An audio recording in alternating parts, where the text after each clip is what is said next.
தலைப்பு என்னவென்று சொன்னால், வேலண்டைன்ஸ் டே செய்திக்கு போகிறதுக்கு முன்பாக எப்படி இந்த காதலர் தினம் வந்தது என்று நம்ம அறிந்து கொள்ள வேண்டும். காதலர் தினம் எப்படி இந்த உலகிலே வந்தது? ரோமர் அரச காலத்திலே, ரோமருடைய அந்த ஆட்சி செய்த காலத்திலே ஒரு பேகன், ஒரு பேகன் ஒரு கடவுள் இருந்தார். அந்த கடவுளுக்கு இன விருத்திக்கு என்று ஒரு தேவதை அந்த இடத்துல இருந்தார்கள். இன விருத்தி ஃபார் ரீப்ரொடக்ஷனுக்கு என்று சொல்லி ஒரு தேவதை அந்த ரோமாபுரியில இருந்தார்கள். அந்த இன விருத்திக்கான அந்த தேவதைக்கு செய்யப்பட்ட ஒரு திருவிழா தான், ஒரு பண்டிகை தான் இந்த காதலர் தினம்.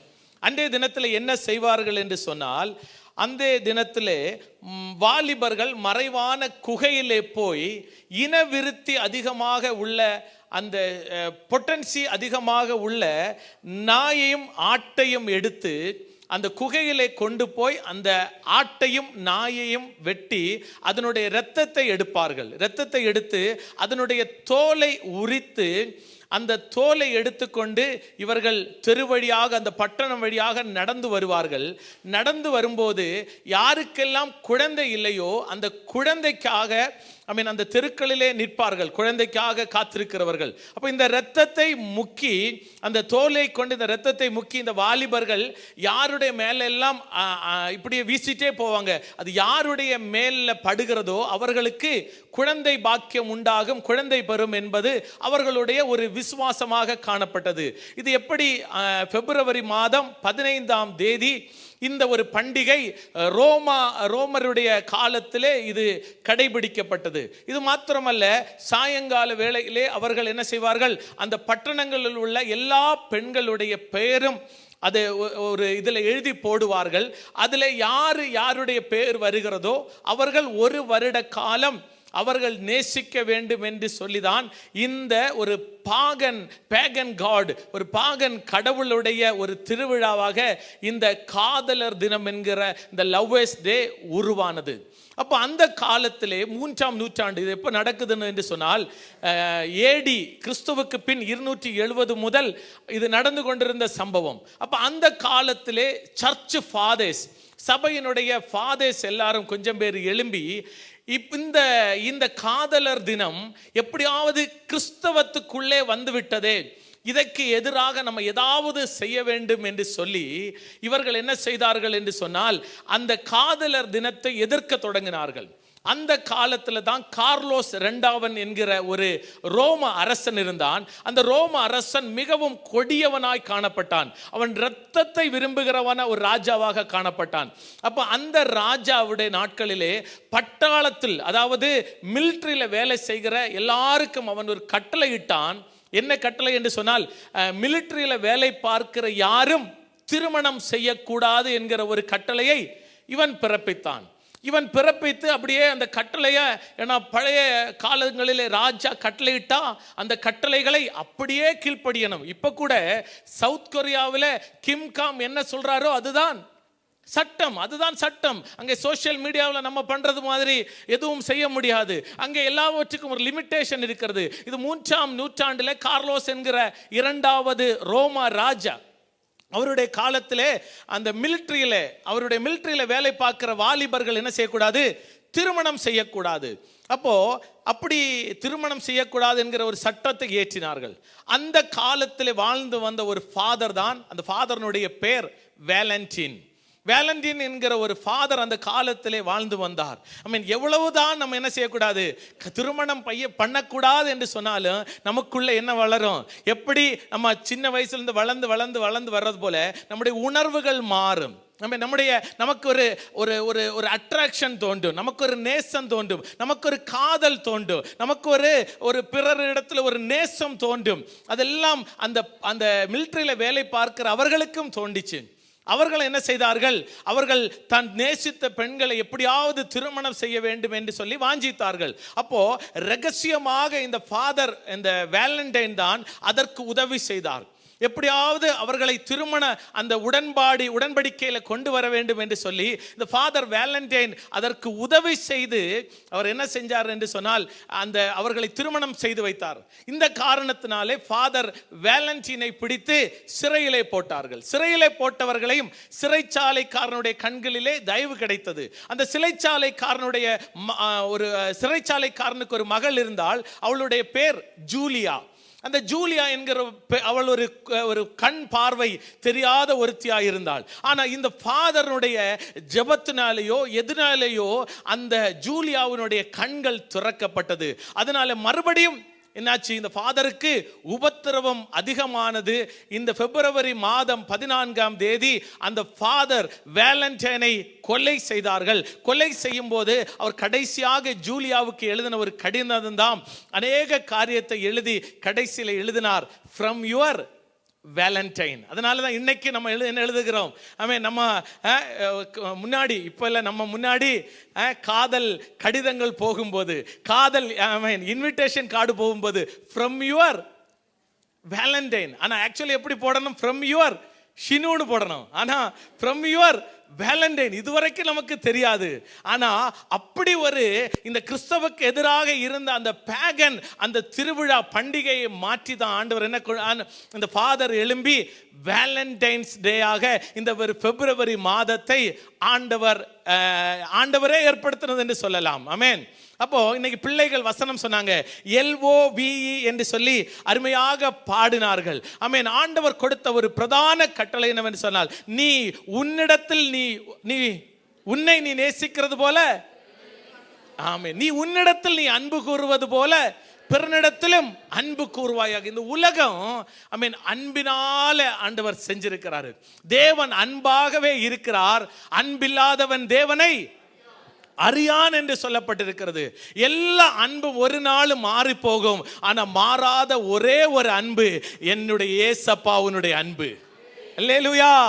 எல்லா அன்பும் எல்லா உடன்படிக்கையும் எல்லா வாக்கு தத்தங்களும் மாறி போகும். ஆனா தேவனுடைய அன்பு மாறாத காணப்படுகிறது. அப்ப இன்னைக்கு ஆண்டவரிடத்தில், ஆண்டவரை என்னப்பா பேசணும், ஒன்னு வேதத்துல இருந்து பேசணும். இன்னொன்னு நமக்கு தேவையான காரியத்தை பேசணும். அப்ப ஆண்டவர் சொல்லிக் கொடுத்த ஒரு கேப்ஷன் தான் காதலும் கிணறும். காதலும் கிணறும். பாருங்க, கிணற்றங்கரையில இப்போ இட்ஸ் a place of என்னது, ரொமான்ஸ். காதல் எங்க விடுனா கிணற்றங்கரையில தான். சினிமாவில் கூட பார்க்கும்போது எங்கே காதல் தெரியும்னா, ஒரு குடம் எடுத்து வச்சு பைப்பில் நிற்கும் போது காதலன் அப்படியே பார்த்துட்டே போவான், அப்படியே பட்டாம்பூச்சி பறக்கும். அப்போ வேதத்தில் இருந்து நான் தேடி பார்த்தேன். வேதத்தில் காதலும் கிணறும் என்று சொல்லி தேடி பார்த்தபோது ஆண்டவர் 3 காரியத்தை அழகாக காண்பித்து கொடுத்தார். ஒன்று பாருங்க, 40 ஆண்டுகள் மோசே என்கிறவன் 40 ஆண்டுகள் எங்கே இருக்கிறான்னா, ராஜாவினுடைய அரண்மனையிலே, பார்வோன் ராஜாவினுடைய அரண்மனையில இருக்கிறான். 3 மாதம் வரைக்கும் இவன் அழகுள்ளவன் என்று சொல்லி இவனுடைய தாயார் இவனை ஒளித்து வைத்தார்கள். 3 மாதம் வரைக்கும் அழகானவன் என்று சொல்லி மோசேயை இவர்கள் ஒளித்து வைத்தார்கள். அதற்கு பின்பாக ஒளித்து வைக்க முடியவில்லை. இவங்க கொண்டு போய் நைல் நதியில இந்த மோசேயை ஒரு இதை செய்து நைல் நதியில மோசே விட்டான். 3 மாதம் அழாத பிள்ளை நைல் நதியில அந்த பிள்ளை அழுதுச்சு. அந்த பிள்ளை அழுத உடனே பார்வோனுடைய குமாரத்தி எல்லா நாளும் பாத்டப்ல ஸ்விம்மிங் பூல்ல குளிக்கிறவளுக்கு ஒரு ஆசை, இன்னைக்கு நான் என்ன பண்ணணும், நைல் நதியில குளிக்கணும். தன்னுடைய தோழிகள் எல்லாரையும் கூட்டிட்டு நைல் நதிக்கு வரும்போது ஒரு பிள்ளை அழுகிற ஒரு சத்தத்தை கேட்கிறார். பிள்ளை அழுகிற ஒரு சத்தத்தை கேட்டு அது யாருடைய பிள்ளை என்று பார்த்தபோது எபிரேய பிள்ளை. இந்த பிள்ளைய யார் தூரத்திலிருந்து கவனிக்கிறாங்கன்னு சொன்னால், இந்த பிள்ளையினுடைய சகோதரியாகிய மிரியாம் கவனித்து கொண்டே இருக்கிறார்.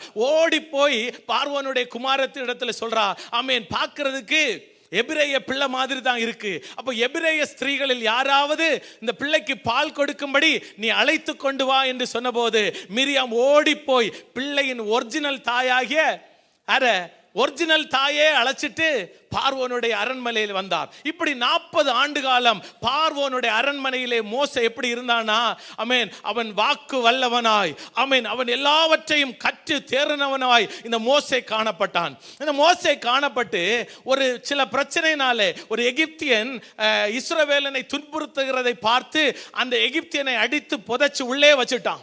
இது யாரும் பார்க்கலன்னு நினைச்ச மோசே இது சில எகிப்தியர்கள் கண்டதை பயந்து ஓடுறான். பயந்து ஓடி இப்ப எங்க போய் இருக்கிறான் தெரியுமா? ஒரு கிணற்றன் கரையில போய் இருக்கிறான். ஓடி எங்க போய் இருக்கிறான்? ஒரு கிணற்றங்கரையில இருக்கிறான். 40 ஆண்டு காலம் பார்வோனுடைய அரண்மனையிலே வாழ்ந்தவன், 40 ஆண்டு காலம் சுபிட்சமா இருந்தவன். வாசிப்போம் யாத்ராகமம் 2ஆம் அதிகாரம், யாத்ராகமம் 2ஆம் அதிகாரம் 15ஆம் வசனம். பார்வோன் அந்த காரியத்தை கேள்விப்பட்ட போது மோசேயை கொலை செய்ய வகை தேடினான். மோசே பார்வோனிடத்தினின்று தப்பி ஓடி மீதியான் தேசத்தில் போய் தங்கி ஒரு துறவண்டையிலே உட்கார்ந்தான். அப்படின்னா ஒரு தண்ணி கிடைக்கிற ஒரு இடத்துல போய் உட்கார்ந்தான். இப்படி தண்ணி கிடைக்கல, என்ன நினைச்சிருப்பான்? என் வாழ்க்கையே முடிஞ்சு போச்சு, 40 ஆண்டு காலம் நான் சுகபத்திரமா இருந்தேன், எல்லாம் முடிஞ்சு போச்சுன்னு நினைச்சவன் துறவண்டையில போய் உட்கார்ந்து இருக்கிறான். அப்போ அந்த தேசத்துல அங்கே வாசிக்கிறோம், மீதியான் தேசத்து ஆசாரியனுக்கு 7 குமாரத்திகள் இருந்தார்கள். இந்த 7 பேரும் என்ன செய்ய வருகிறார்கள் என்று சொன்னால், தகப்பனுடைய ஆடுகளுக்கு தண்ணீர் காட்டும்படி அங்கே வந்து தண்ணீர் மொண்டு தொட்டிகளை நிரப்பினார்கள். பாருங்க, அந்த தேசத்துல ஒரு ஆசாரியன் இருந்தான். அந்த ஆசாரியனுக்கு 7 குமாரத்திகள். தகப்பனுடைய ஆடுகளை எல்லாம் எடுத்துக்கொண்டு துறவண்டைக்கு வர்றாங்க. இவங்க என்ன செய்வாங்க என்று சொன்னால், தண்ணிகளை மொண்டு தொட்டிகளை நிரப்புவார்கள். எப்படின்னா, தண்ணியை எடுத்து அந்த தொட்டிகளை எல்லாம் அவர்கள் நிரப்புவார்கள். இப்போ நிரப்பும் போது சிலர் வந்து என்ன செய்வாங்க என்று சொன்னால், அவர்களை துரத்தி விட்டு அவர்களுடைய ஆடுகளுக்கு தண்ணீர் காட்டுவாங்க. அப்பொழுது மேய்ப்பர்கள் வந்து அவர்களை துரத்தினார்கள். மேய்ப்பர்கள் வராங்க, அந்த சீன் நினைச்சு பாருங்க. தண்ணி தொட்டியில துறவண்டையில 7 பெண்கள் அப்படியே அழகா வர்றாங்க. வந்து தண்ணியை எடுத்தாச்சு, தொட்டியை நிரப்பியாச்சு. தொட்டியை நிரப்பின உடனே மேய்ப்பர்கள் வந்து எல்லாரையும் துரத்துறாங்க. அப்போ ஹீரோ எழும்புறாரு. யாரு? மோசே எழும்புறாரு. ஏய், என்ன துரத்துறியா நீ? போ. ஆமென். 7 பேரை கூப்பிட்டு, வாங்க, தண்ணி உங்க ஆடுகளுக்கு தண்ணி காட்டுங்க. அவன் யாருக்கு ரொம்ப ஹீரோவா இருக்கிறவங்க யாருக்கு பிடிக்கும்னா, ஆப்போசிட் செக்ஸுக்கு, அவன் பெண்களுக்கு யாரை ரொம்ப பிடிக்கும்னா, யாரை பிடிக்கும்? கொஞ்சம் அவன் எப்படி இருந்தாலும் பரவாயில்ல, முரடாக இருந்தாலும் பரவாயில்ல, ஆனால் அவன் ஒரு மேன்லியா இருந்தால் பிடிக்கும். இவன் என்ன பண்றான்? உடனே எல்லா ஆடுகளையும் துரத்திட்டு அவர்களுக்கு தண்ணீர் காட்டுறதுக்கு மோசே உதவி செய்கிறான். உதவி செஞ்ச உடனே நீங்க யாருன்னு கேட்டு சீக்கிரமா இந்த 7 பேரும் வீட்டுக்கு போறாங்க. உடனே அந்த ஆசாரன் கேட்கிறான், எப்படி சீக்கிரமா வந்தீங்க? இல்ல, எங்களை ஒரு எகிப்தியன் எங்களுக்கு உதவி செய்தான், அதனால நாங்க சீக்கிரம் வந்தோம். எகிப்தியனை ஏன் எங்க வீட்டுல கூட்டிட்டு வரல? அவனை வீட்டுல கூட்டிட்டு வந்து சாப்பாடு கொடுத்து அவனுக்கு அந்த 7 குமாரத்திகளில் ஒருத்தியாகிய சிப்போராளை அவனுக்கு கொடுத்தான். ஆமென். அப்ப முதல் துறவும் முதல் ரொமான்ஸ் எங்க ஆரம்பிச்சு? ஆமென், அது கிணற்றுல ஆரம்பிச்சு. மோசே வாழ்க்கையே வெறுத்துட்டு இருந்த மோசேக்கு ஆமென் ஆண்டவர் அழகான ஒரு சிப்போராளை கொடுத்தார். அல்லேலூயா. இது ஆக்சிடென்டில் நடந்ததா இருந்தாலும் இது தேவனுடைய தீர்மானம். ஆமென். மோசே கொடுத்து ஆசீர்வதித்தது மாத்திரமல்ல, கெர்சோம் என்கிற நல்ல ஒரு மகனையும் அவர்களுக்கு ஆண்டவர் ஆசீர்வதித்து கொடுத்தார். ஆமென். அவள் ஒரு குமாரனை பெற்றாள். அந்நிய தேசத்தில் பரதேசியா இருக்கிறேன் என்று சொல்லி அவனுக்கு கெர்சோம் என்று பேரிட்டான். யாரெல்லாம் குழந்தைக்கு காத்திருக்கிறீங்களோ எழுதுங்க, மை சன் நேம் கெர்சோம். ஹல்லேலூயா. ஆமென். விசுவாசத்தோட எழுதுங்க. ஆண் பிள்ளைகளை பார்த்திருக்கிறீங்களா? கெர்சோம்னு எழுதுங்க. ஆண்டவர் உங்களுக்கு அந்நிய தேசத்திலே பரதேசியா இருந்த உங்களை ஆண்டவர் கெர்சோமை தந்து ஆசீர்வதிப்பாராக. அல்லேலூயா. இப்படிதான் நான் எழுதினேன். அவன் சிக்கு மாத்திரம் இருந்தா, அவன் 4 வயசு, 4 வருடம். நாங்கள் ஒரே ஒரு ஃபாஸ்டிங் ப்ரேயர்ல ஜெபம் பண்ண, ஆண்டவரே எங்களுக்கு ஒரு ஆண் பிள்ளையை தாங்க ஆண்டவரே. ஆமென். அடுத்த வாரம் செய்தி வருது, எப்ராயீம். ஆமென். நான் சிறுமைப்பட்ட தேசத்திலே கர்த்தர் என்னை உயர்த்தினார் என்று சொல்லி யோசேப்பு தன்னுடைய குமாரனுக்கு எப்ராயிம் என்று பேரிட்டான். எனக்கு எப்ராயிம் பேர் ரொம்ப பிடிக்கும் முன்னாடியே. ஏன்னா எங்களுடைய பிஷப்பினுடைய பேர் மார் எஃப்ரேம். மார் எஃப்ரேம் பிஷப். அந்த பிஷப்பினுடைய அந்த எஃப்ரேம் எனக்கு ரொம்ப பிடிக்கும். ஆங்கிலத்தில் எஃப்ரேம், எப்ராயிம். நான் உடனே எடுத்து என் டைரியில் எழுதினேன், my son name Ephraim, Ephrem. Amen. My son name எஃப்ரேம்னு எழுதினேன். ஆமென். ஒரு மாசத்துல ஆமென் ஆண்டவர் எங்களை நினைத்தருளினார். ஹல்லேலூயா. அந்த காலத்துல டியூட்டி ஜாயின் பண்ணி 1 வருடம் தான் ஆச்சு. 4 வருடம் வரைக்கும் பிரெக்னன்ட் ஆகக்கூடாது, ஆகனா டெர்மினேட் பண்ணிடுவாங்க. அந்த காலகட்டத்தில் 16 பேர் பிரெக்னன்ட், 15 பேர் டெர்மினேஷன். ஆனா சுகி மாத்திரம் காப்பாற்றப்பட்டாள்.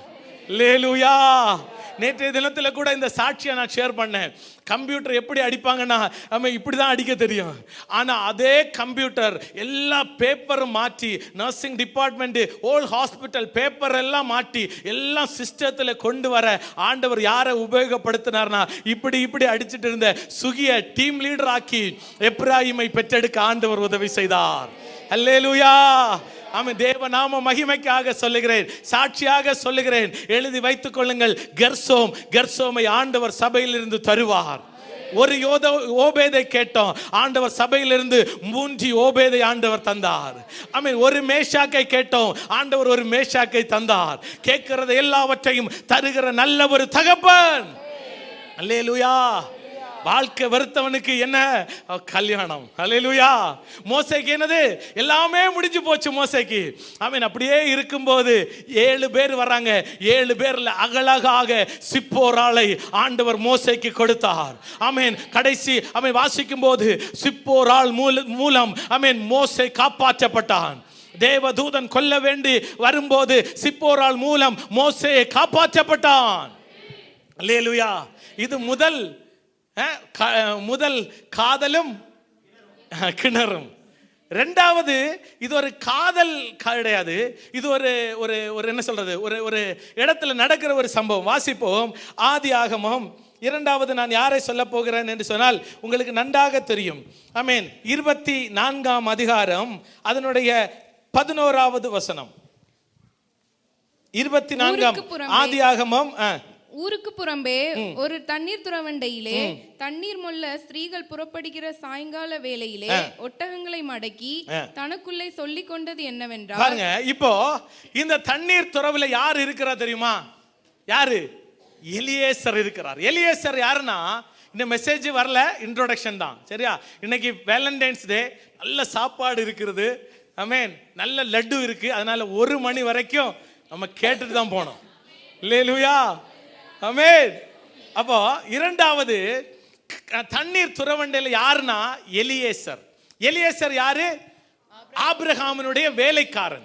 இந்த ஆபிரகாமினுடைய வேலைக்காரன் இடத்துல ஆபிரகாம் சொல்லுகிறார், 24ஆம் அதிகாரம் அதனுடைய 4ஆம் வசனம், நீ என் தேசத்துக்கும் என் இரத்தாரிடத்துக்கும் போய் என் குமாரனாகிய ஈசாக்குக்கு பெண் கொள்வேன் என்று வானத்துக்கு தேவனும் பூமிக்கு தேவனுமாகிய கர்த்தர் பேரில் எனக்கு ஆணையிட்டு கொடுக்கும்படி நீ உன் கையை என் தொடையின் கீழ் வை என்றார். இப்போ ஆபிரகாம், நல்லா கவனிக்கிறீங்களா பின்னாடி இருக்கிறவங்க?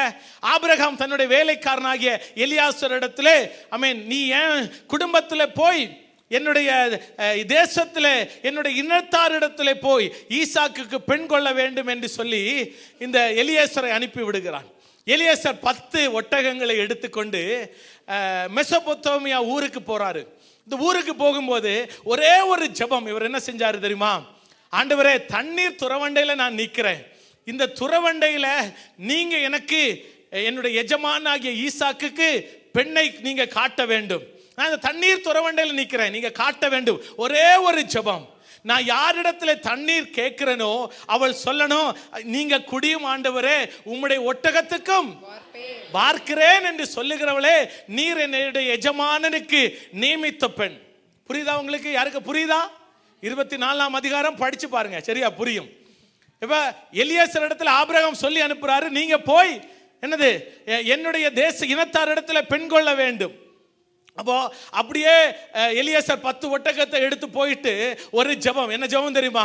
ஆண்டவரே இந்த இடத்துல பெண்கள் வருவாங்க, அவங்களுக்கு தண்ணீர் கேட்பனா, நீர் குடியும் உம்முடைய ஒட்டகத்துக்கும் வார்ப்பேன் என்று எவள் சொல்லுகிறாளோ அவளே என்னுடைய எஜமானனுக்கு மனைவியாக இருப்பாள்.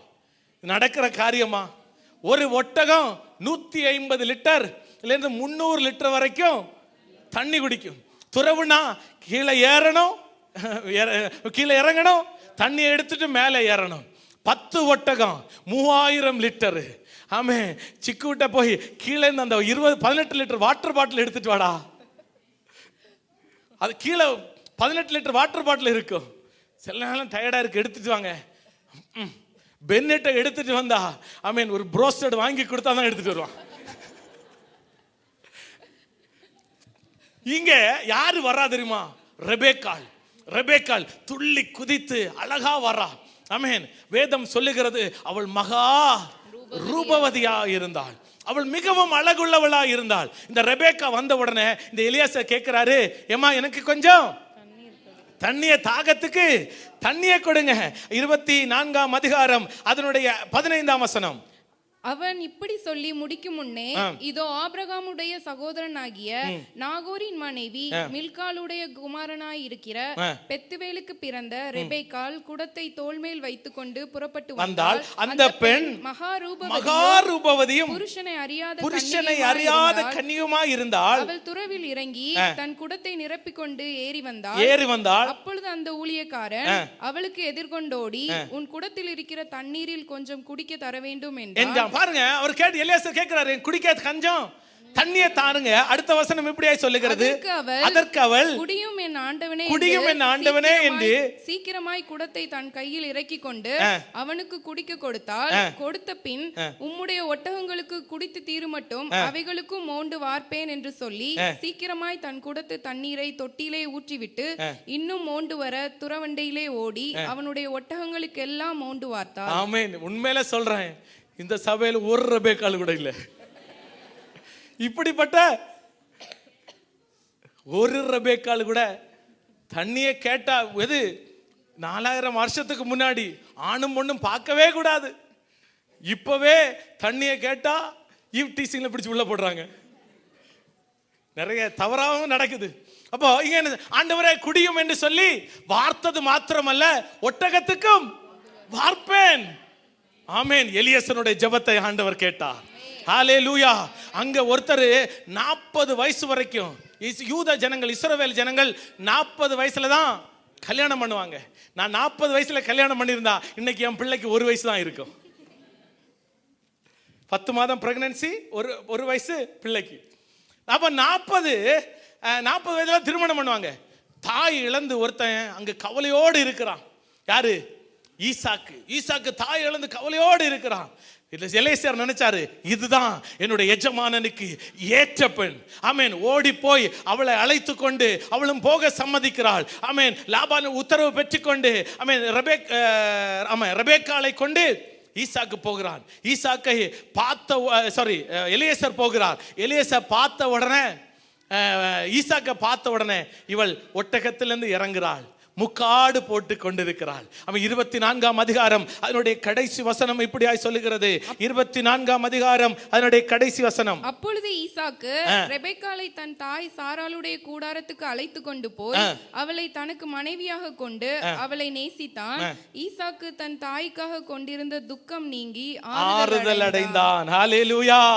ஆமென். புருஷர்களுக்கு ஆறுதலா இருக்க வேண்டும். ஆமென். புருஷனுக்கு டார்ச்சர் கொடுக்கிற மனைவியாக இல்ல, ரெபேக்காளா இல்ல. ஆமென். புருஷருக்கு ஆறுதல் கொடுக்க. ஆமென். புருஷன் பல பிரச்சனையோட வருவான். புருஷனுடைய ஃபேஸ் உருன்னு இருந்தா ஏன்னா நினைச்சிடணும் ஏதோ காசாவில் யுத்தம் நடக்குது. ஆமென். வீட்டுல மளிகை சாமான் இல்லைன்னா புருஷன் ஃபீல் பண்ண மாட்டான். புருஷன் என்னது, யுக்ரைன் ரஷ்யால பயங்கர வார், 3ஆம் உலக போர் வரப்போதான். ஆமென். 3வது ஏதோ வேக்சின் இருக்கான். இதுதான் புருஷனுடைய சிந்தை.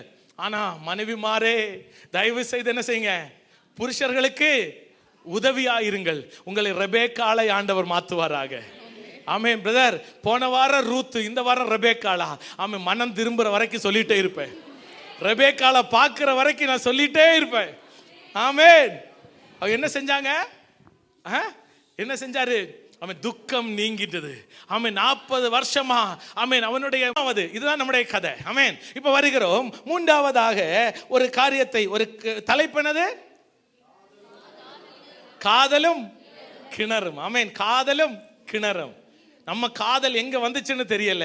ஆமென். ஆனா அது குடும்பமாக மாறணும். ஆமென். படிப்போம். ஆமென். ஆதியாகமம் 29ஆம் அதிகாரம் அதனுடைய 2ஆம் வசனம். அங்கே வயல்வெளியிலே ஒரு கிணற்றையும் அதன் அருகே மடக்கி இருக்கிற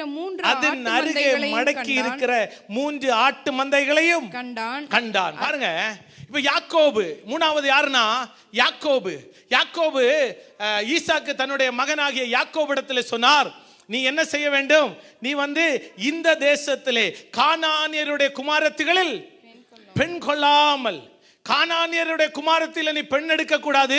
நீ எங்க பெண் எடுக்கணும் தெரியுமா?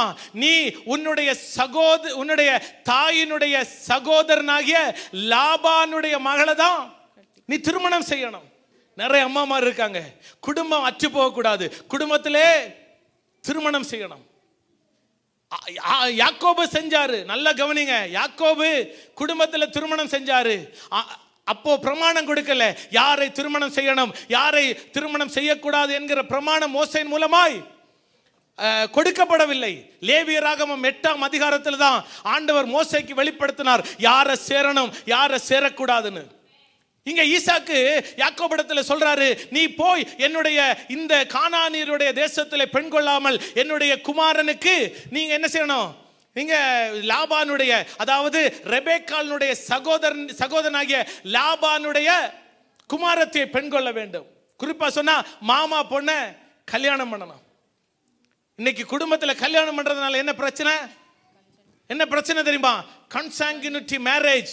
குடும்பத்துக்குள்ளே இரத்த உறவுகளுக்குள்ளே திருமணம் பண்ணதுனால அந்த பிள்ளைகள் எப்படியா வளரும் என்று மெடிக்கல் சயின்ஸ் சொல்லுது. அந்த பிள்ளைகள் ஊனமா வரும், இல்லைன்னா அந்த பிள்ளைகளுக்கு ஏதோ ஒரு பிரச்சனை இருக்கும். ஆனா பிரச்சனை இல்லாமலும் இருக்கும். ஏன்னா என்னுடைய குடும்பத்துல என் அக்கா குடும்பத்துல திருமணம், என் அண்ணன் குடும்பத்துல திருமணம். அதனால என் மாமா பொண்ணுங்களை பார்த்தாலே எனக்கு கோபம். ஏன்னா 2 குடும்பம் கிடைச்சுன்னா 2 உறவு கிடைச்சிருக்கும். என் அம்மாவுக்கு 5 தம்பிமார், 5 தம்பிமாருக்கு 5 அழகான பெண்கள். அதுல ஒண்ணுதான் நம்ம இருக்கிற மினி. அப்போ இவங்களெல்லாம் பார்த்தால் எனக்கு என்ன தெரியுமா, எனக்கெல்லாம் கோபம் தான் வரும். ஏன்னா அடுத்த உறவு கிடைக்கணும். அப்போ நான் சொல்றேன், மாமா பிள்ளைகள் எல்லாம் அப்படியே ஒதுக்கி வைக்கிற ஒரு காலம். அப்போ இவர் சொல்றாரு, நீ போய் என்னுடைய குடும்பத்துல தான் பெண் எடுக்க வேண்டும், குடும்ப உறவு விட்டு போயிடக்கூடாது. யாக்கோபு போறாரு.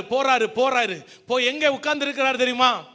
ஒரு கிணற்றண்டையில, வயல்வெளியில ஒரு கிணற்றண்டையில உட்கார்ந்து கொண்டு இருக்கிறார். வாசிப்போம் அதனுடைய 29ஆம் அதிகாரம் அதனுடைய 2ஆம் வசனத்தின் 2வது பகுதி. அந்த கிணற்றிலே மந்தைகளுக்கு தண்ணீர் காட்டுவார்கள்.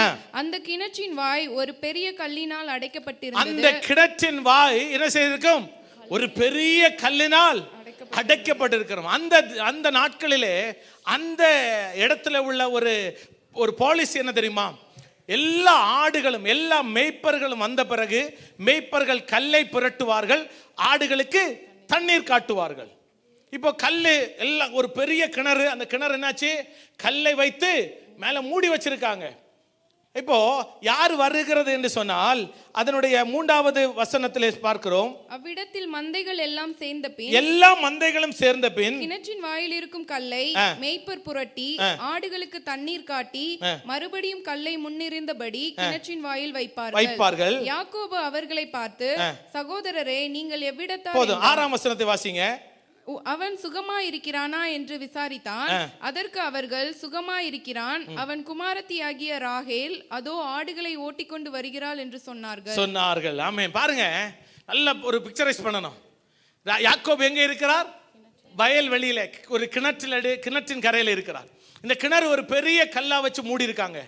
மேய்ப்பர்கள் எல்லாரும், மந்தைகள் எல்லாரும் சேரும்போது இந்த கல்லை எடுப்பாங்க, ஆடுகள் மேய்க்கும்.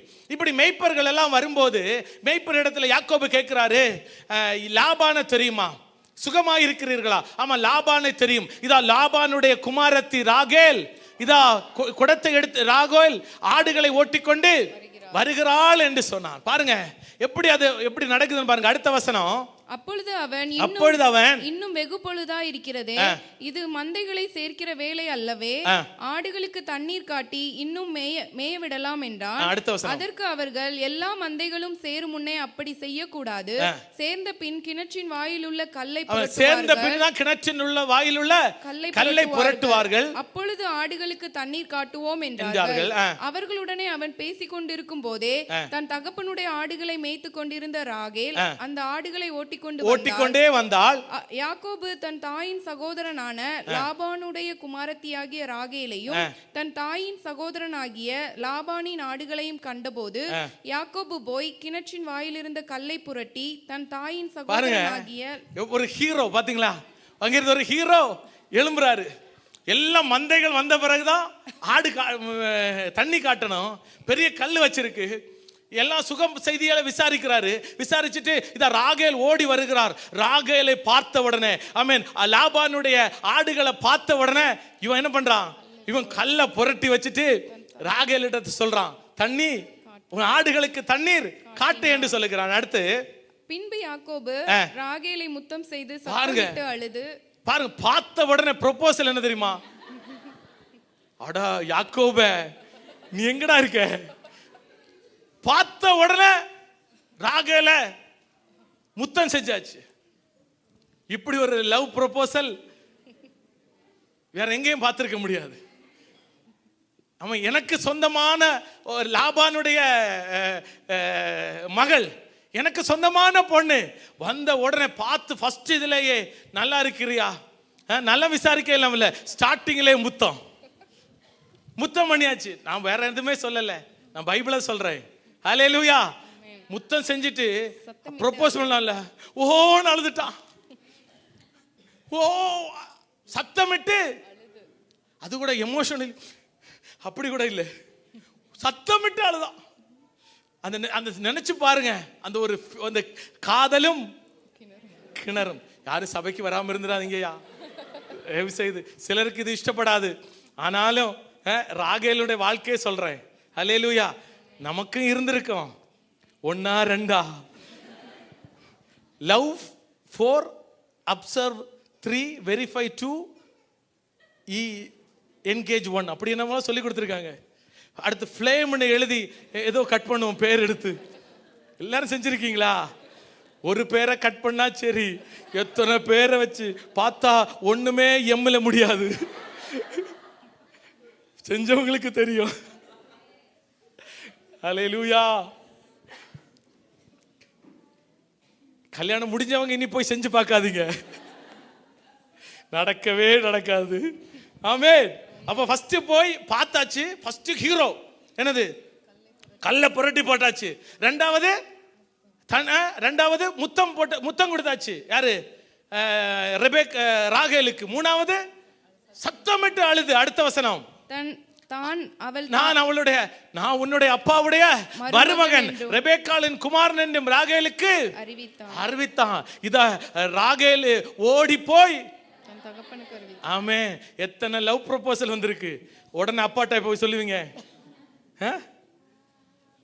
நான் சொல்றேன், எத்தனை ப்ரொபோசல் வந்தாலும் அப்பாட்ட போய் சொல்லுங்க. ஹல்லேலூயா. அம்மாட்ட சொல்லாதீங்க, அம்மா டென்ஷன் பார்ட்டி.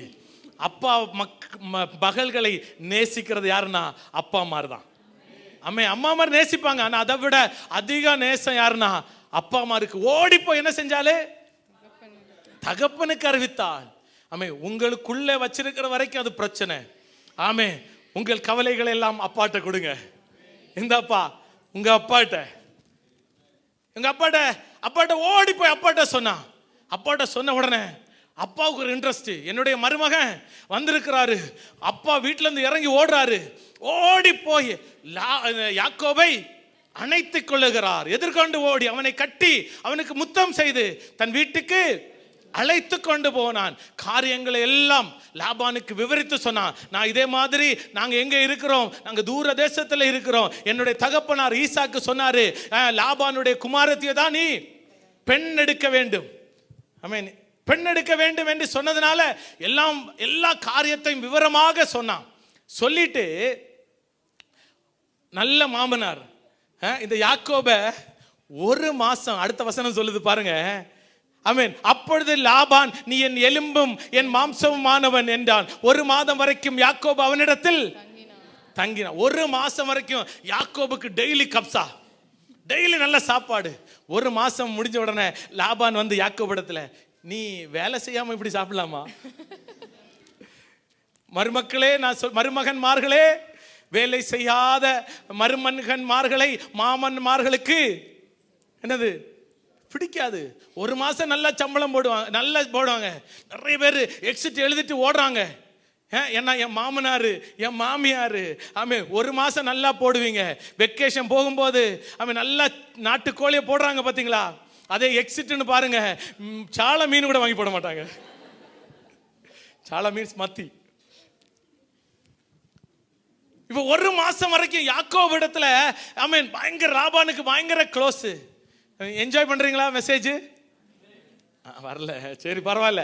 ஆமென், ஐ அம் என்ஜாயிங். ஆமென். ஏன்னா இன்னும் எனக்குள்ளே அந்த வாலிபம் இருக்கிறது. ஹல்லேலூயா, ஆமென். என் மனைவிக்கு எப்படி பிரியமா இருக்கலாமோ என்று, அதை குறித்து தான் ஒரு ஆணு கவலைப்படணும். ஒரு மனைவி தன் புருஷனுக்கு எப்படி பிரியமா இருக்கலாம் என்று கவலைப்படணும். 1 கொரிந்தியர்ல சொல்லப்பட்டிருக்கிறது. நான் சொல்லல, பைபிள் சொல்லுது. ஆமென். நீங்க ஒரு அடுத்து பின்பு லாபான் யாக்கோபை நோக்கி, நீ என் மருமகனாய் இருப்பதனால் சும்மா எனக்கு வேலை செய்யலாமா? சம்பளமும் எவ்வளவு கேட்கிறாய் சொல்லு. ஆமென். இப்படி சம்பளம் கேட்ட உடனே ராகேல் உடனே யாரு யாக்கோபு சொல்றாரு, நான் உம்மிடத்துல 7 வருடம் வேலை செய்யறேன். உன்னுடைய மகள் ராகேலை எனக்கு திருமணம் செஞ்சு தாங்க. 7 வருடம் வேலை செய்யறேன். யார் சொல்றாரு? யாக்கோபு லாபானை பார்த்து சொல்றாரு. உடனே 7 வருடம், அந்த 7 வருடம் அது நல்லா இருக்கும். வாசிப்போம் அதனுடைய 29ஆம் அதிகாரம் 20ஆம் வசனம். அந்தபடியே யாக்கோபு ராகேலுக்காக 7 வருஷம் வேலை செய்தான். அவள் பேரில் இருந்த பிரியத்தினாலே, அவள் பேரில் என்ன இருந்துச்சு? பிரியத்தினாலே, காதல். இவனுக்கு காதல் என்ன செய்யுது? ஒரே லவ். யாருக்கு? யாக்கோபுக்கு ஒரே லவ்.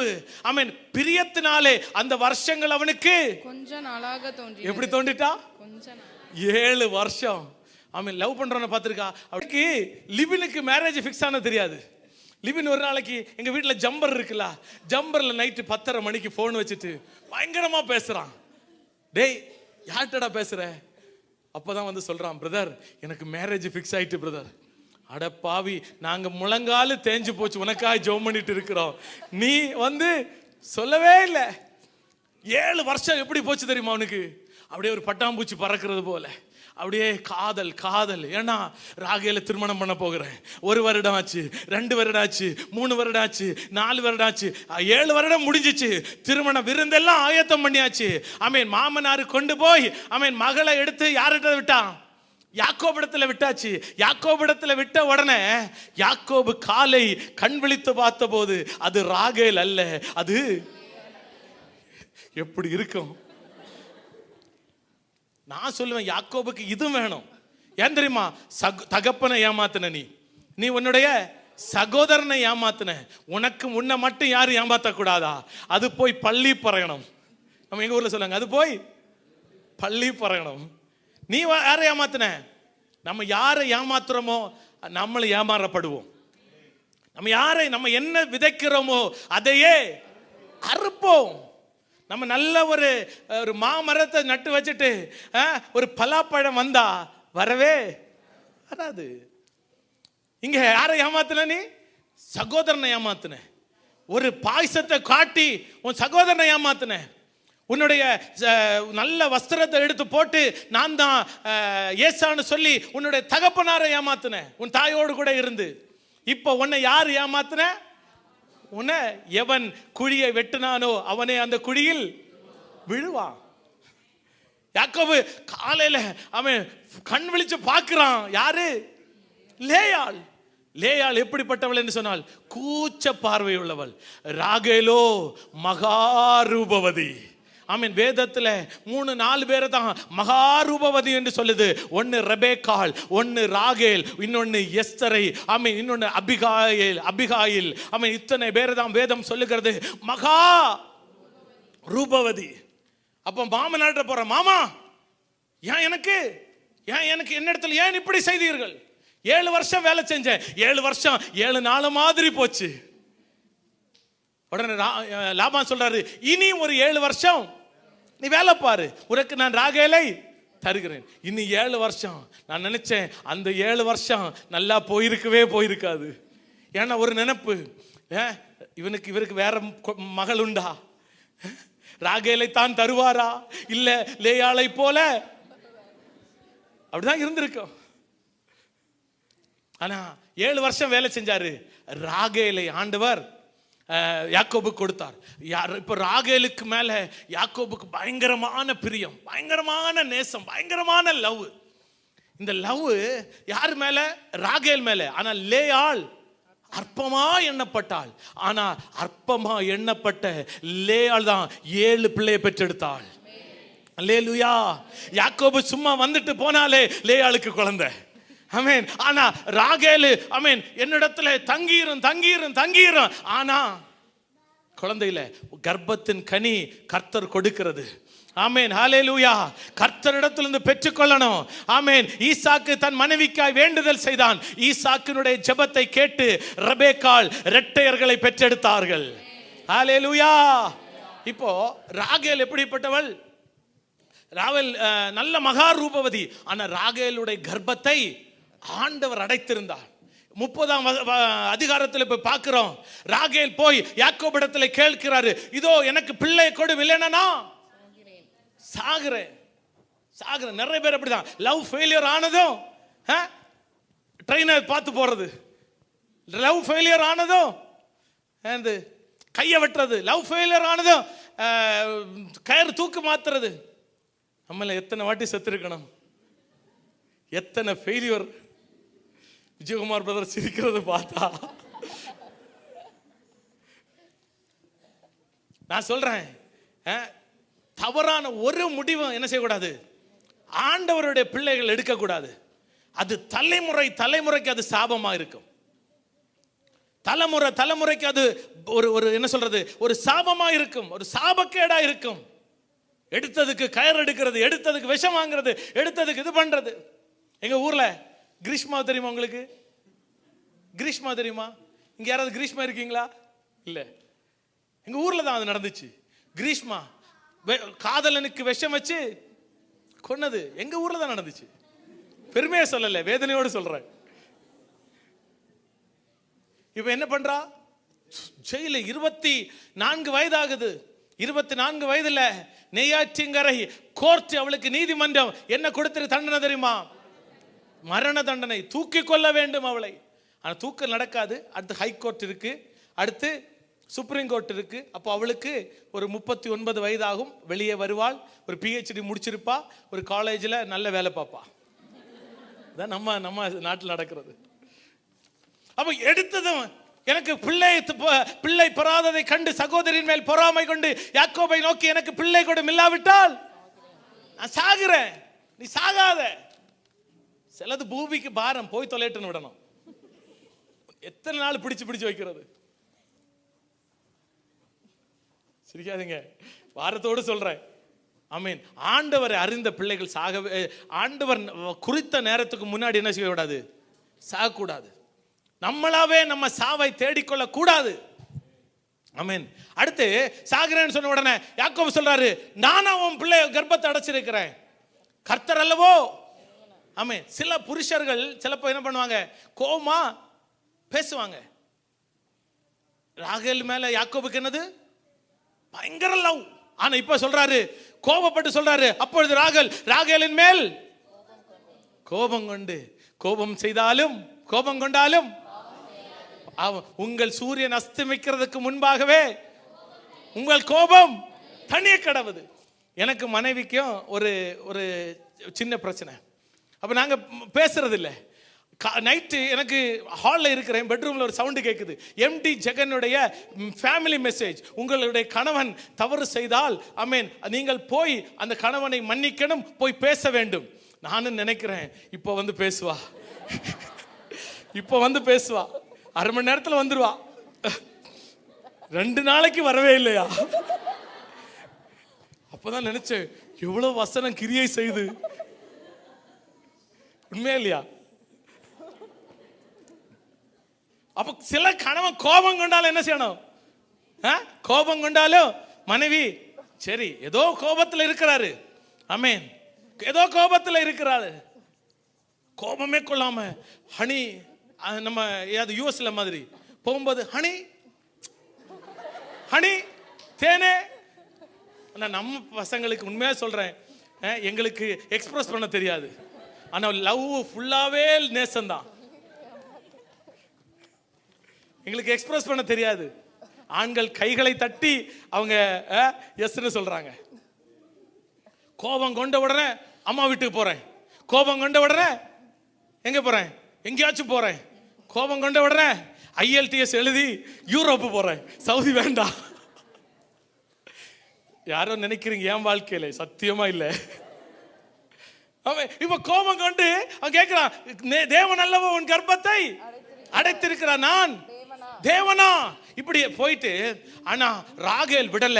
ராகேல் ஜெபிக்கிறவளாய் காணப்பட்டாள். வேதம் சொல்லுகிறது, ஆமென், 30ஆம் அதிகாரம் 22ஆம் வசனம், தேவன் ராகேலை நினைத்தருளினார், அவளுக்கு தேவன் செவி கொடுத்து அவள் கர்ப்பம் தரிக்கும்படி செய்தாள். ஆமென்.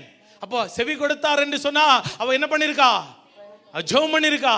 ஆமென். ஜெபிக்கிற தாய்மார்களே, ஆமென், ஜெபிக்கிற பிள்ளைகளே, உங்களை ஆண்டவர் வெட்கப்படுத்த மாட்டார். குறித்த காலத்துக்கு தரிசனம் வைக்கப்பட்டிருக்கிறது.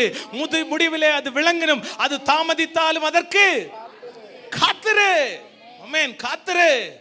ஆமென். மை காட் இஸ் ஏபிள், என் தேவனால் எல்லாம் கூடும். ஆமென்.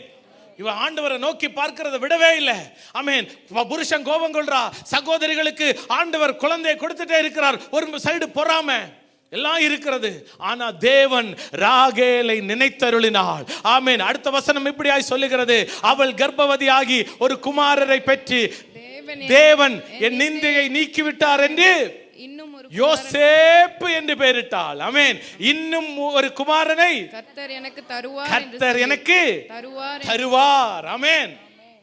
இன்னும் ஒரு குமாரனை ஆண்டவர், அவங்க ஒரு குமாரனை பெற்றெடுக்கும் போதே அடுத்த அறிக்கை, இன்னும் ஒரு குமாரனை ஆண்டவர் எனக்கு தருவார். ஆமென். என் தேவனால் கூடாத காரியம் ஒன்றுமில்லை. இப்படி அழகான ஒரு பிளஸட் லைஃப் யாருக்கு? ராகேலுக்கும் யாக்கோபுக்கும். இப்படியே வாழ்ந்துட்டு இருக்கும்போது 20 வருடம் லாபான் இடத்திலே, தன்னுடைய சொந்த மாமனார் இடத்துல வேலை பார்க்கிற யாக்கோபுக்கு ஒரு காரியம் உதித்தது. எப்படியாச்சும் இங்க இருந்து புறப்பட்டு போக வேண்டும், இந்த தேசத்துல இருந்து என்னுடைய தகப்பனார் தேசத்துக்கு போக வேண்டும். லாபான் இடத்துல சொல்லவே இல்லை. லாபான் எங்கன்னா ஆடுகளை மயிர் கத்தரிக்க போயிருந்தார். அந்த வேளையில இவர் என்ன செஞ்சாரு? தன்னுடைய 2 மனைவிகளையும் 2 மனைவிகளுடைய வேலைக்காரியாகிய 2 மனைவிகளையும் 4 பேரையும் இந்த எல்லா பிள்ளைகளையும் எடுத்துக்கொண்டு புறப்பட்டு போறாரு. இவர் தன்னுடைய சொந்த தேசத்துக்கு புறப்பட்டு போகிறார். புறப்பட்டு போகும்போது எல்லாவற்றையும் எடுத்துக்கு போறாரு. 3 நாள் வித்தியாசம். அவங்க போயாச்சு. 3 நாள் கழிச்சு தான் லாபானுக்கு அது தெரிய வருகிறது. தெரிய வரும்போது லாபானும் லாபானுடைய மகன்களும் இவர்கள் மேல இவர்களை துரத்தி கொண்டே போகும்போது ஆண்டவர் இரவிலே தரிசனமாகி சொன்னாரு, ஆமென், அவன் உனக்கு நன்மை செய்தான், ஆகையால் அவனுக்கு நீ ஒரு தீமையும் செய்யாத. அவன் உனக்கு, யாக்கோபு உனக்கு நன்மை தான் செஞ்சான், அதனால ஒரு தீமையும் செய்யாத. இவங்க போறவங்க எடுத்துட்டு சும்மா போகணுமா? இவர் ராகேல் என்ன பண்ணா தெரியுமா? தகப்பனுடைய சொரூபத்தை எடுத்துக்கொண்டு இவர் புறப்பட்டு போனா. 2 பேரும் சந்திக்கிறாங்க, லாபானும் யாக்கோபும் சந்திக்கிறாங்க. ஆண்டவரே சொன்னாரு, யாக்கோபு மேல ஒரு தீமையும் அனுப்பக்கூடாது, யாக்கோபு மேல ஒண்ணுமே நீ பண்ணக்கூடாது. ஆண்டவர் சொல்லி அனுப்புறதுனால லாபான் யாக்கோபு இடத்துல ஒன்றும் பண்ணல. ஆனா லாபான் கேட்ட கேள்வி, என்னுடைய சொரூபத்தை மாத்திரம் எனக்கு கொடு. ஏன் என்னுடைய சொரூபத்தை நீங்க திருடிட்டு போறீங்க? உடனே ராகேல் யாக்கோபு சொல்றாரு, என்னுடைய பாளையத்தை எல்லாம் பாரும், எங்கே யாரிடத்துல சொரூபம் இருக்கிறதோ அவன் கொலை செய்யப்படணும், அவனோ அவளோ கொலை செய்யப்படணும். சொரூபத்தை லாபான் தேடுறான். பில்கால் சில்பால் எல்லாருடைய வீட்டில் தேடும் போது இல்ல, லேயாளுடைய வீட்டில் தேடுங்காங்க இல்ல, ராகேலுடைய வீட்டுகளில் தேடும் போது ராகேல் அந்த சொரூபத்தின் மேல உட்கார்ந்து கொண்டிருக்கிறாள். உட்கார்ந்து கொண்டு இருக்கிறது மாத்திரமல்ல, அவள் சொல்லுகிற ஒரு காரியம், ஆண்டவரே இருக்கிறது, அதனால தான் நீங்க வரும்போது நான் எழும்பவில்லை. நான் சொல்றேன், பிள்ளைகள் வசனம் அழகாக சொன்னார். உனக்கு நன்மை உண்டாகவும், உனக்கு பாக்கியம் உண்டாகவும், உன்னுடைய ஆயுசு நீடித்திருக்கவும், உன் தகப்பனையும் உன் தாயையும் கனம் பண்ணுவாயாக. ஆமென். இப்போ லவ் பண்ணி ஓடி போறாங்க பாருங்க, 90% வீடுகளில் கண்ணீர் தான், 90% வீடுகளில் பிரச்சனை தான், 90% எல்லாம் இருக்கிறது மாதிரி இருக்கும். ஆனா ஒரு பிக் ஜீரோவாக இருக்கிறதை நான் பார்த்திருக்கிறேன். அதனால தகப்பனையும் தாய்க்கும் விரோதமா ஒண்ணுமே செய்யாதீங்க. ஏதோ ஒரு காதலோ இல்லைன்னா ஏதோ ஒரு நேசம் இருந்தா யாரிடத்துல போய் சொல்லுங்க வேண்டும் என்று சொன்னால் பெற்றோரிடத்துல போய் சொல்லணும், பெற்றோரிடத்துல போய் சொல்லணும். இங்கே தகப்பனுடைய சொரூபத்தை திருடி கொண்டு ராகேல் போகிறாள். ராகேலை துரத்தி கொண்டு லாபான் வருகிறான். ஆனால் லாபானால் கண்டுபிடிக்க முடியவில்லை. இந்த சொரூபத்தை திருடனது கூட ராகேல் யாக்கோபுக்கு தெரிவிக்கவில்லை என்று வேதம் சொல்லுகிறது. தெரிவிக்கல, அப்பாவுக்கு தெரிவிக்கல. சவுதி அரேபியாவில் ஒரு சகோதரி இங்க வந்து இன்னொருத்தர் கூட ஒரு காதல் பண்ணும்போது அவங்க ரெண்டு பேரும் இரண்டு ஜாதியை சார்ந்தவர்கள். தகப்பன இடத்துல ஃபோன் பண்ணி கேட்குறாங்க, எனக்கு எப்போ 31 வயதாகுது, எனக்கு எப்போ கல்யாணம் பண்ணி வைக்க போறீங்க? எனக்கு இன்னும் சில நாட்களிலே ஸ்திரீகளுக்குள்ள இருக்கிற வழிபாடு நின்று போயிடும், அப்போ எப்போ எனக்கு கல்யாணம் வைக்க பிளான் பண்றீங்க? இந்த வார்த்தையை கேட்ட உடனே தகப்பன் என்னிடத்துல ஷேர் பண்ணினது, அவர் உடைக்கப்பட்டு சொன்னாரு, பிரதர் அதுக்கு பிறகு நான் ஒண்ணுமே செய்யல, அவள் இஷ்டத்துக்கு நான் விட்டேன். ஆனா இன்னைக்கும் பாருங்க அவளுடைய வீட்டில் கண்ணீர் மாறாத ஒரு சூழ்நிலை. ஏன் தெரியுமா? தகப்பனையும் தாயையும் வருத்தப்படுத்தினது காரணம். ஆமென். உன் ஆயுசு நாட்கள் நீடித்திருக்கணுமா, உனக்கு பாக்கியம் உண்டாகணுமா, உனக்கு நன்மை உண்டாகணுமா, உன்னுடைய தகப்பனையும் தாயையும் கனம் பண்ணுவாயாக. எத்தனை பெற்றோர்கள் சொல்றாங்க திருமணம் பண்ணு, ஆனா வேண்டாம் சொல்லி அவன் திருமணத்துக்கு தயாரில்லாம இருக்கிறோமே. இது கூட பெற்றோர்களை காயப்படுத்துகிறது. இங்க ராகேல் தகப்பனுடைய சொரூபத்தை எடுத்துக்கொண்டு ஆமென் யாக்கோபோடு கூட பிரயாணப்பட்டு போனாள். ஆனால் அவள் போய் சேர வேண்டிய இடத்துல அவள் சேரவில்லை. தெரியுமா? அவள் போய் சேர வேண்டிய இடத்துல அவள் போய் சேரல.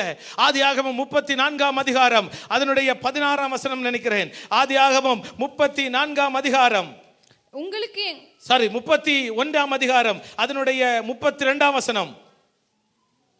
ஆனாலும் யாரிடத்தில் உம்முடைய தெய்வங்களை கண்டுபிடிக்கிறீரோ அவனை உயிரோടെ விட வேண்டாம். உம்முடைய பொருட்கள் ஏதாவது என் வசத்தில் உண்டானால் நீர் அதை நம்முடைய சகோதரருக்கு முன்பாக பரிசோதித்தறிந்து அதை எடுத்துக்கொள்ளும் என்றான். ராகேல் அவைகளை திருடி கொண்டு வந்ததை யாக்கோபுக்கு அறியாதிருந்தான். பிரதர், ஃபர்ஸ்ட் வாழ்க்கையில பிளெஸிங் வரணுமா? தகப்பனையும் தாயும் கனம் பண்ணுங்க. ஆமென். தகப்பனும் தாய்க்கும் என்ன செய்ய வேண்டியமோ அது செய்யுங்க. ஆமென். உங்களுடைய அடகு வச்சாவது அவங்களுக்கு ட்ரீட்மெண்ட் பண்ணணுமா? பண்ணுங்க. அது உங்களுக்கு நன்மையாய் மாறும். ஹல்லேலூயா. அது உங்களுக்கு நிச்சயமாக நான் சொல்வேன் நன்மையாக மாறும். இங்கே கணவரிடத்தில் அவள் சொல்லவில்லை. தகப்பனுடைய சொரூபங்களை திருடி கொண்டு ராகேல் போயிட்டே இருக்கிறா. ஆமென். 34ஆம் வசனம் நான் சொன்ன காரியம் அங்கே இருக்கிறது. 34ஆம் அதிகாரம் 34ஆம் அதிகாரத்திலே அங்கே பார்க்கும்போது 35 வாசிங்க. 35 பாருங்க. 35ஆம் அதிகாரம் அதனுடைய 16ஆம் வசனத்திலிருந்து வாசிக்கும் போது, பின்பு பெத்தேலை விட்டு பிரயாணம் புறப்பட்டார்கள். எப்பிராத்தாவுக்கு வர இன்னும் கொஞ்சம் தூரமா இருக்கும்போது ராகேல் பிள்ளை பெற்றாள். பிரசவத்தில் அவளுக்கு கடும் வேதனை உண்டாயிற்று. பிரசவிக்கும் போது அவளுக்கு கடும் வேதனையா இருக்கையில் மருத்துவச்சி அவளை பார்த்து, பயப்படாதே, இந்த முறையும் புத்திரனை பெறுவாய் என்றால். மரண காலத்தில் அவள் ஆத்துமா பிரியும் போது அவள் அவனுக்கு பெனானி என்று பெயரிட்டான். அவன் தகப்பனோ அவனுக்கு பென்யமீன் என்று பெயரிட்டான். ராகேல் மரித்து பெத்லகேம் என்னும் எப்பிராத்தா ஊருக்கு போகிற வழியில் அடக்கம் பண்ணப்பட்டாள். பாருங்க, ஒரு லவ் ஸ்டோரி இங்க என்ன முடியுது? ஒரு அடக்கத்துல முடியுது. தன்னுடைய இரண்டாவது பெற்ற குமாரனுக்கு பெனானி என்று பெயரிட்டார். பெனானி என்று சொன்னால் என்ன அர்த்தம்? பெனானி வேதனை. பெனானி என்று சொன்னால் வேதனை என்று அர்த்தம். ராகேல் ஆமென் அந்த தன்னுடைய குமாரனுக்கு போட்ட பேரு பெனானி. ஆனா அதை கூட யாக்கோபு என்னவா மாத்தினாரு? பென்யமீன் என்று மாற்றினார். ஆமென். பென்யமீன் என்று சொன்னால் சன் ஆஃப் காட். ஆமென். தேவனுடைய புத்திரன் என்று சொல்லி இவள் பெத்லகேமுக்கு போகிற வழியிலே, எப்ரத்தா ஊருக்கு போகிற வழியிலே இவள் அடக்கம் பண்ணப்பட்டாள். அந்த லவ் க்ளோஸ் அங்க என்னாச்சு? அங்க முடிஞ்சு போச்சு.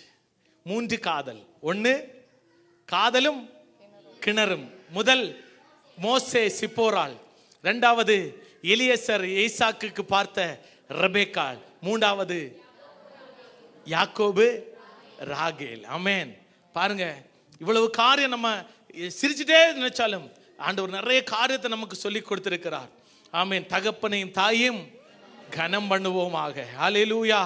ஒண்ணே ஒண்ணு, யோவான் 3:16, தேவன் தம்முடைய ஒரே பேரான குமாரனை விசுவாசிக்கிறவன் எவனோ அவன் கெட்டு போகாமல் நித்திய ஜீவனை அடையும்படிக்கு அவரை தந்தருளி. ஆமென். இவ்வளவாய் உலகத்தில் அன்பு கூர்ந்தார். ஆமென். ஒரே ஒரு அன்பு பிரதர்.